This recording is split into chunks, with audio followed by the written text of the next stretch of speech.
Fellas, you know Degree Cool Rush deodorant, right? Well, last year they changed the formula, and guys were mad about it. One dude even started a petition. So guess what? Degree heard us, admitted they messed up, and brought the original Cool Rush scent back exactly how it was. And it's in Walmart, Target, and other stores now for under $4. So grab some and remember why its cool, crisp, and fresh scent made it the #1 men's antiperspirant for the last decade. Degree Cool Rush is back, and it smells like victory for all of us.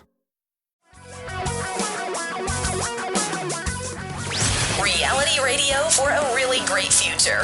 We're talking real money. Well, hi there. Welcome back to what we call a radio show, what eventually becomes a podcast. A radio show, though, that is devoted to the proposition that all of you deserve to keep more of your money and that the people who sell you stuff should get a little bit less of it. And we also want you to invest it properly. And in the process, we do occasionally make people mad. But, hey, you know, I'm so used to making people mad after 30-some-odd years that it just doesn't even faze me. 855-935-TALK is our phone number, 855-935-8255. And you know, the funny thing is that it's not libelous or slanderous if it's the truth. So all I have to do I is got some of those some of those people looking for me after all the years on soccer fields, too. I'm sure that line is long as well, but... Yeah, but you know, there's the anonymity. There's the anonymity of being a soccer coach, particularly when you wear that referee or soccer, whatever the hell you are. Particularly when you wear that hat, that big old cowboy hat and stuff that you wear. 855-935-TALK is our phone number. That's 855-935-8255. By the way, if you would like to call us with a question about your money and how you can manage it better, and we're just riled up now. And do it now, while it's still later in the hour to get tough. I read an interesting piece. You know, I love Third Act Magazine. I think it's a terrific publication. Third Act Magazine. Wait, are you talking about this lovely magazine I'm holding in my hands? Tom Skerritt's on the cover there, so it must be good because he just made a great movie last year that I really enjoyed. But there's an article in here talking about, dare we say it, annuity. I mean, in this case. Somebody didn't write an article about annuities, did they? You know, talking about immediate annuities and how insurance companies sell these things. I love this line. Preying on our fears of the future. Boy, do they ever do that, right? And the guarantee. Wait a minute. That's sounding like an author who's really good for a minute there. That sounds like somebody who may know what he or she is talking about. Wait a minute. This is written by you. I didn't know that. Okay, Don McDonald. There's your picture from 1975, 80. Anyway, old picture. Here's you point out that as old as the one on my Facebook profile. a million. Well, as long as it's not on Tinder. $1 million joint life intermediate annuity for a 65-year-old couple. $1 million joint life intermediate annuity. In other words, you give them $1 million on you and your wife. They're going to guarantee you income for the rest of your life, ladies and gentlemen. It'll pay out $4,200 a month, which sounds like a lot of money to me. It does. That's just $50,000 a year or something. Holy a lot of money cow. For as long as you and or your spouse live. Correct? Yeah, and that sounds like quite the deal. That really does sound like the deal. And then you actually ran the numbers. I mean, most people do not run the numbers with this stuff. Most people will not take the time to do it. They'll just say, "Whoa, yeah, give me that." Do you know it's really quick with a calculator now. You apparently did it quickly. Because you point out that if you do nothing, put that under the mattress. Nothing, literally, yes. You sleep on your $1 million. Yeah. Which we don't recommend because you roll around a lot. It's kind of uncomfortable. But when you get older, it's bad for your back. Exactly.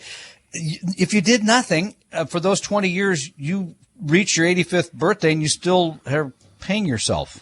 Yeah, from your own money. You didn't run out of money retiring at 65 for more than 20 years, earning $0 on your money. So, wow. Yeah.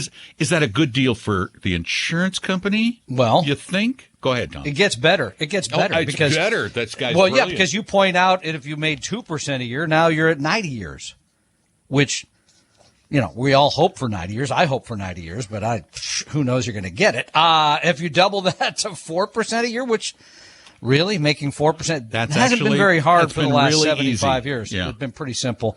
You're set past 100 years. Mm-hmm. And then you point out if you put it all in stocks, I guess 10% a year. Mm-hmm. You could live to 115 and then you wouldn't leave the insurance company, which you would in the previous case. Leave your heirs about $70 million. You make the call. Is it worth it? I'm going to say no. See, this Good is article. Why, well this done, is sir. why we don't like insurance companies. And by the way, the Third Act magazine's out right now. It's a really good magazine. Tom and Don are talking real money. Is your portfolio a mess? You may have a case of hodgepodgeitis, but don't worry, we can help. Just set up a free, no-obligation meeting with a Vestory advisor at Vestory.com. No sales pitch, guaranteed. That's Vestory.com. Your guides to a really great financial future. Tom and Don are talking real money. Yeah, Dude, you got to work on the positive side of the sometimes- street sometimes. Come on. I can't even see. This is what It's he does: called- is he brings stuff up right as the break is ending. Well, that just shocks me. I mean, and Why- it how does shocks that me shock you? Come because on. I Why can't does that shock imagine that the story of Kurt Warner It's is exactly, inspiring. Really. Yeah, he was working in a grocery store, and then the next day's in the NFL. Okay. Everybody told him he That's couldn't play nice. football. Well, but he played football before that, before the But grocery he didn't- store. He was playing for like North Dakota State or something. Oh man, you and these weird sports stories. It's okay. not. It's a good American Underdog. That's what it's called. Yeah, Sounds watch it. exciting. I like How- those inspiring stories. How many stars did that one get? Probably as many as the John Hancock Institutional Fund. American Underdog. Is that correct? I think that's right. Yeah. Underdog. Okay. Available now on Blu-ray too. If you really On gotta see Blu-ray. it. Sure. I'm gonna. Do you have to rent it? Yeah, it's an on-demand thing. Yeah, it's like $5 or something. You know, whatever. And you're gonna pay money to watch it?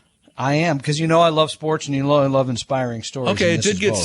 75% on Rotten Tomatoes. So All okay, right, there you that's go. not Quit awful. your complaining. 855-935-TALK is our phone number. I'm Don. That's Tom. And Jeffrey's next. Hi, Jeffrey. Welcome to Talking Real Money. Hi. Quick Hi. question for you. I got a couple of statements real quick. First question is, how is it that there are good companies, seemingly well-run companies, but they're lousy stocks? Does that make sense? When a good company Give me one. is a lousy stock. I mean, okay, Give me one. Okay, I own one that just has not done anything over the past number of years. The yield is decent, but it's ConAgra. It just hasn't gone anywhere. Yeah. The company's seemingly well-run. They earn money. But as a stock, they just It's haven't done boring. much. Well, as a Yeah, stock, and it's boring. Because okay, it's- but beyond, it's not a tech company. It's nothing Doesn't about have the a future. Doesn't have a great story for people. That's one Yeah. thing. The other thing is that because of the way it's structured, it's not a big growth company. It is a dividend yielding company. It's got a decent dividend. What's the yield? About 3.5% dividend. That's what it's Yeah, for. 3.5%. Right. And by the way, you raise a great point, though. I mean, there are periods of times that great companies individually way underperform the stock market. I mean, Microsoft did it in the aughts, way underperformed. And the other thing is And that this nobody food knows companies tend to be. Yeah, no, I do. Food Oh, okay. companies tend to be very, very good defensive stocks. ConAgra is going to, in a declining market, is going to hold its own. I mean, it can go up and down, but How's it done this year? it's going to tend to hold its own. Let me just look. Because this would be a test, obviously, with inflation This is a and test. the Russian thing, et cetera. So, The year-to-date total return is about 2%. yeah, which is, the S&P 500 is down, 9%. So there you go. You have to have low expectations from a company like ConAgra. It isn't likely to burn you because they make something that we all need all the time. But How do they pay out the dividend? Gluten-free bread or something? Or what do they? I'm sorry. that was really a stupid joke. I know. That was beyond bad. What? Yeah, sure. Sure. Okay. You've probably heard of this, but if you go on the web and you go into Google, you type in Vanguard similar or Vanguard equivalent, you can find, if you're looking at a mutual fund or an ETF, you can type in an ETF or mutual fund from a competing company that has a high expense ratio, and if Vanguard has something that's equivalent, it'll pop up and show you the exact Find similar Vanguard funds. In other words, you have a high expense S&P 500 fund. Yeah. And they will allow you to type in the acronym for the other competing fund. If it's, if you have a high expense ratio and you want to find one with a low one, Vanguard will let you type in the other. Yeah. The I've never seen this. If they have one. Yeah. I've never seen this Vanguard tool, but yeah, it says select a fund family. And you can pick like Barron's funds, and then you pick the fund like the Barron Asset Fund, and then it says, the Vanguard Mid Cap Growth Fund is similar. So yeah, okay, that's kind of a cool thing. And they used to do the same thing. I don't know if Vanguard did, but somebody used to do that with load and no load mutual funds 20 years ago. When people are still paying commissions. Yeah, these days. I would probably just, in almost every case, I'm going to skip funds because even at Vanguard, you're going to get sucked into some actively managed funds that we would not use. We're not 100% Vanguard or Fidelity fans. We don't want to be in any of their actively managed products, even though they're less expensive. 25% of Vanguard's holdings are in actively managed mutual funds. Yeah, we'd avoid those like the plague. But thank you so much for the call, Jeffrey. Yeah. We really appreciate it. Queen, you're up next. Welcome to Talking Real Money. Hi, Queen. Hi, sorry. Hey. Hey. What's up? Question. Okay. My question that I have is that I'm thinking about trying to prepare for my retirement in 7 to 10 years. And I went in for an interview with a fiduciary financial planner, and they gave me a partial power of attorney. Is that normal? Yeah, it's just a trading authorization. It allows them to trade on your behalf. It's a limited power of attorney. Yeah, this is very common in the industry where the money's held by a third-party custodian, a Schwab, for example, and you, the client, grant the fiduciary the ability, as Don says, to trade the account and actually to send you money. They can't take the money out for themselves, but they could send it to you. Is this a 100% all-the-time fiduciary firm? It's creative planning. Creative Planning? I think I know the name, but I'm not sure why. And they're in there. Yeah. Okay. Hold on. I'm going to find them right here. Let's see. Always you. They're out. Wait, is that them? Creative Retirement, Creative Planning. Oh, there's a couple of them. They're Where all are they over located? They're based in Kansas City. But they have offices all over the country. I don't think they're 100% fiduciary. But I'm going to find that out right now because I have the power.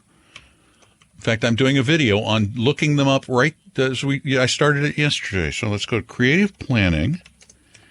And, of course, we got to find their SEC registration. They're out of Overland Park, Kansas. Wait. Let me look. I'm going to take a look after the break. Hang on, Queen. Hang on just a minute. I want to do a little checking because there's two creative plannings. There's a creative planning and a creative retirement planning in Squim. Be right back. Tom and Don are talking real money. Is your portfolio a mess? You may have a case of hodgepodgeitis, but don't worry, we can help. Just set up a free no-obligation meeting with a Vestory advisor at Vestory.com. No sales pitch, guaranteed. That's Vestory.com. For your real life and real future, Tom and Don are talking real money. Welcome back to Talking Real Money. 855-935-TALK is our phone number. 855-935-8255. This is the one out of Bellevue, I'm guessing, which is part of the company out of Kansas City. Or, it's not Kansas City. Overlook. Overland Park, Overland. Overlook. We're both misspeaking all over the place today. They look to me to be a fee-only fiduciary.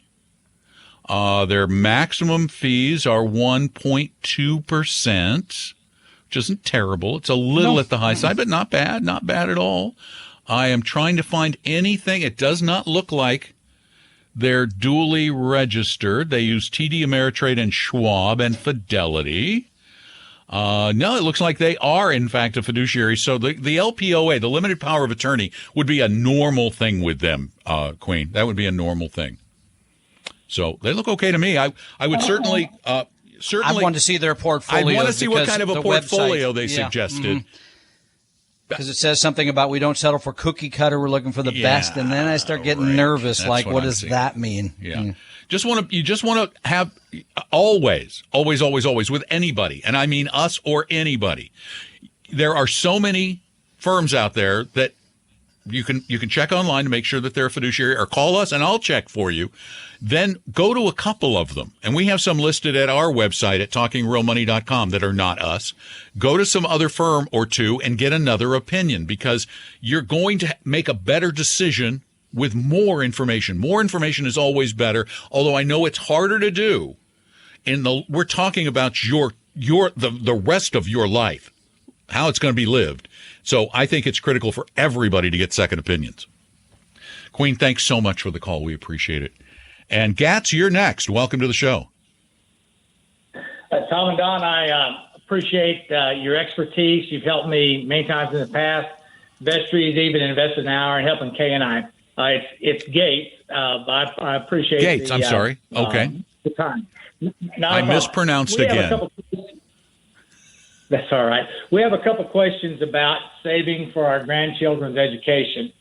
When our kids were growing up, 529s weren't available, so we used UTMAs. And I understand the difference and the downside to UTMAs, but our children didn't have to use those accounts, and 2 out of 3 of them have gone on to use those accounts not for education, but for down payments on the houses in which they're living. And the third is just rolled it into his investment account. I'm concerned about a couple things. Who do you think should be owners of the account, parents or grandparents? We have 2 granddaughters and a third on the way. So first question is, who should be the owners, parents or grandparents? On the 529. On the UTMA? No, on the UTMA. On a UTMA. On the 529. I'm sorry, on the 529. Yeah. And that's fine. Make it you, and then you just have a successor. Have them as successor. Because then you can make all the decisions. For example, if you have, let's say, for example, you have 2 children and each of them have 2 children. And you're still with us when they're heading off to college, and the 2 children from child A decide they're not going to go to college. Well, you can now take the money from the children of child A and move it to the children of child B. Whereas if the parents were the custodians, the executors, or in other words, of the plan, they would want to keep it within their family. You could make the decision that it's better for the kids who are heading to college to get it. Keep your options open. It keeps your options open. Yeah. A question I didn't have until you brought that up. Should we pass away, then what happens? You name a successor custodian in the plan. Which would probably be the parent. Correct. Yep, that's right. Typically, yes, sir. Okay, then a second question, or a third question. With the price of college education now, it looks like it's just going to go up and continue to be unaffordable. We'd like to help. Is there an amount that I've been trying to come up with, an amount in my mind that we'd want to get to, level off, and hold it there, rather than continue to put funds into the 529? Let's come back to this. This is really actually, this is a great discussion. You've actually raised a discussion we have not had in a while, and that's talking about this glide path that school costs are on, and it's a really good thing to talk about. Tom and Don are talking real money. At some point, most investors need professional financial guidance. So get a little bit of free help or a lifetime of affordable 100% fiduciary guidance at vestory.com, vestory.com.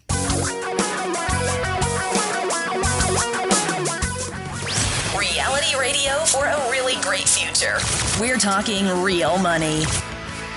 Welcome back. 855-935-TALK is the number for Talking Real Money. I'm Don. That's Tom. Call us, 855-935-8255.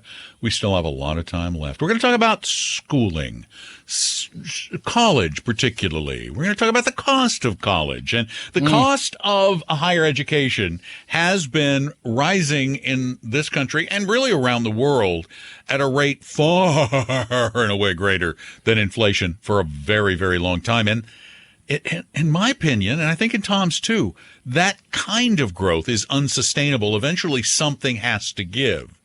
And we've seen it already. Yeah, we don't know what the give is, but maybe.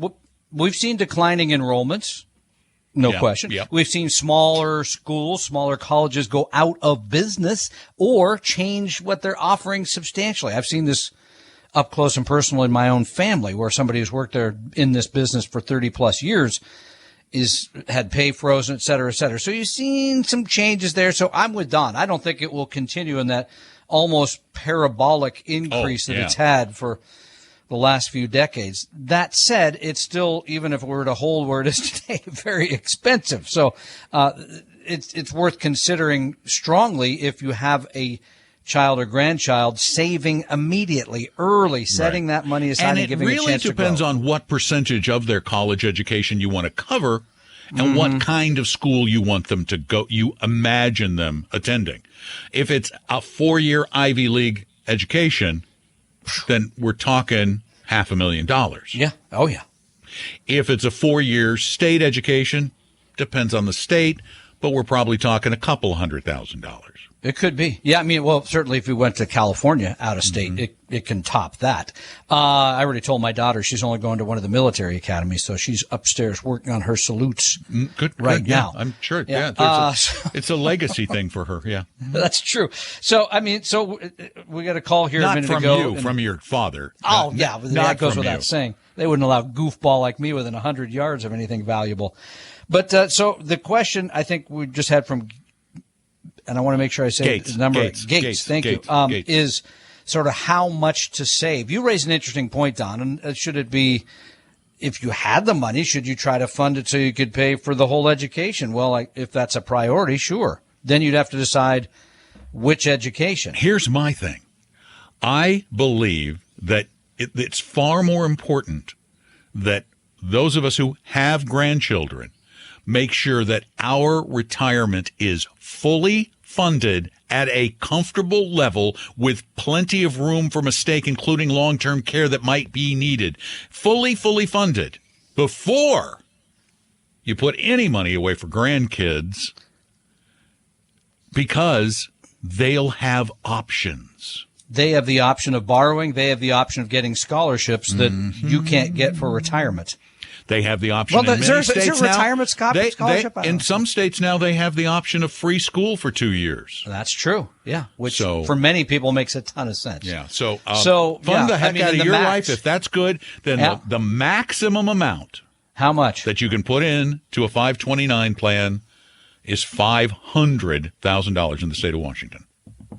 Yeah. So I guess if you have it, you want to fund somebody's education to that extent. Wow. Go ahead. Then they're set for heck. You can pay for like 8 years at Oxford by the time that grows. Which is what it would have taken me, by the way. No, it would have taken you 8 years to even qualify to get into Oxford. Well, I fudge a little bit here, fudge a little there. Oh, you mean lying? Cheating on your test. Oh, well, okay. That's why. Is that why you didn't go to the academies? Exactly. Okay, I get it now. 855-935-TALK. That's our phone number. Give us a call. Thank you. By the way, I want the one big takeaway still always should be finance your retirement first. Yes. By the way, this for parents that want to save something for their kids, because people call me all the time. I'm starting kids. Are you fully funding your own retirement? Do that first. Then you could get into the business of helping your children, which I think is admirable, but maybe not always the smartest method. And remember, retirement these days, even just a barely comfortable retirement, we're talking about a couple $1 million these days. I know. It's definitely more than $1 million you need to have saved. 855-935-TALK. Give us a call, 855-935-8255. You can call that number 24/7, though. Tom and Don are talking real money. Is your portfolio a mess? You may have a case of hodgepodgeitis, but don't worry, we can help. Just set up a free, no-obligation meeting with a Vestory advisor at Vestory.com. No sales pitch, guaranteed. That's Vestory.com. Your guides to a really great financial future. Tom and Don are talking real money. Did anybody call with questions while we were away? No, does not appear so. All right, let's go back to the list then. They're out gardening. I mean, it's a nice day here, and it's almost 50 degrees. Come on, point the camera at the window. I don't believe the sun's shining. It's the sun is shining. It's really? out. Believe it or not, I Ripley, should have been listening to Theron's forecast, which I wasn't. Yeah, it's a nice day here. And usually I don't listen because it always sounds gloomy to me. And tomorrow I am going to shorts day because tomorrow in Central Florida, high of 90. How much? All I care about is when I'm 90. outside, when I'm visiting you on the last weekend of the month. It better be sunny and warm. And I'm pretty sure that's that day. That's the day hurricane season starts. Hurricane Donnie blew in. Yeah, got it. Okay. All right, we have questions, though. We do. We have questions. And I had a good one. I just lost it. We'll find it. I'm going to find it again. Yeah. It's your job, dude. Why did I lose it? It was right here. And it's not the new car question. I really liked this one. It's kind of funny. Oh, we have a caller to save me from finding the question. Jeez, thank you. Then you find it. Thank you, Cheryl. Welcome to Talking Real Money, Cheryl. Oh, wow. So fast. I thought I'd be on hold. No, because Don lost the question and Tom was going to yell at Don, and you saved me from being yelled at. Yeah. Oh. Well done. Let's see what I'm going to say. I've had for the last 5 years kind of going through some life changes, and I realize now my IRA is going down, and I have most of my money in money market reserves, 80%, and only 12% in stocks, and I've just kind of left it in place for the last 5 years, and I'm approaching 65 this year, so I want to know, is there a way to get caught up quickly with... Okay, we need to go back to the... You know that song from The Sound of Music? Let's go back to the very beginning. It's a really nice place. Hills were going to be alive for a moment. We need to go back to the very beginning. We need to go back to... Let's go back to 5 years ago. Uh-huh. When you made the decision, where was the money before it was almost all in money market?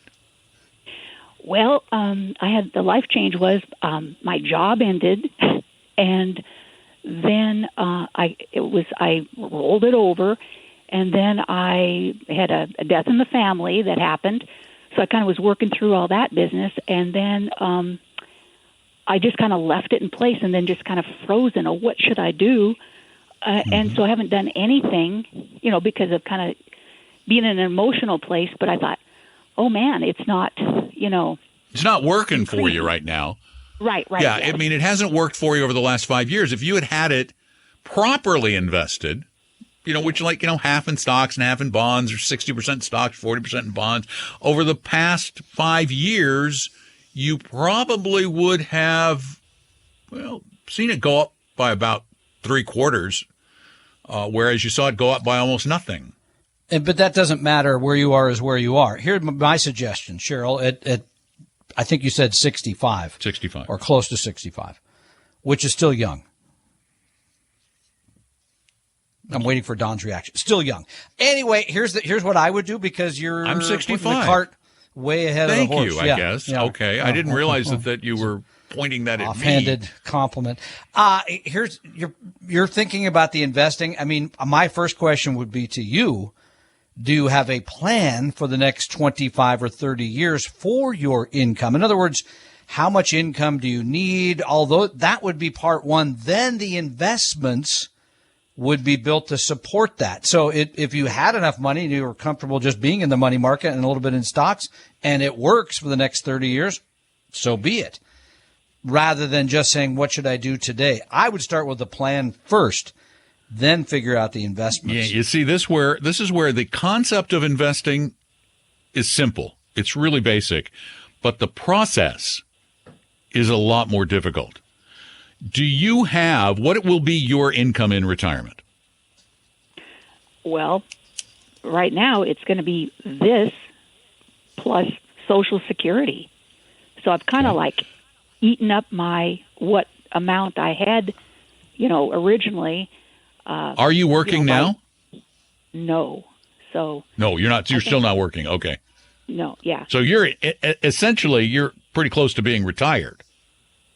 Right, but I think I might have to go, back to work. Okay. How much money? How much is all the money together? All the money you have to invest, investable assets, bank accounts, everything, roughly. That 93,000.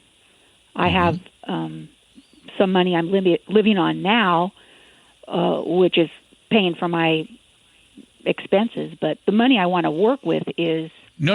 But we need a big picture. What's the money you're living on now? Where's that come from? It's family inheritance.